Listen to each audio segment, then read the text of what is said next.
पाकिस्तान तहरीक इंसाफ के साबिक रहनुमा उस्मान डार की वालदा रेहाना इम्तियाज़ डार को NA 71 और PP 40 से इलेक्शन लड़ने की इजाज़त मिल गई। मुल्क भर में कागजात नामजदगी मुस्तरद होने के खिलाफ अपीलों पर समातें जारी हैं।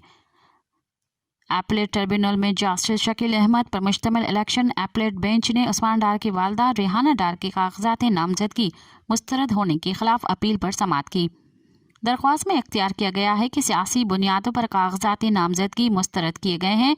40 मरला एराजी जालसाजी से हथियाने का इल्ज़ाम लगाया गया है। एपलेट ट्रिब्यूनल ने रिटर्निंग अफसर का फैसला कल अदम करार देते हुए NA 70 सियालकोट से उस्मान डार की वालदा रेहाना डार की कागजात नामजदगी मंजूर कर लिए हैं। मज़ीद ख़बरनि ऐं तफ़सीलात लाइ विज़िट कयो असांजी वेबसाइट www.awamiNewsHD.com ऐं ॾिसंदा रहो अवामी न्यूज़ HD।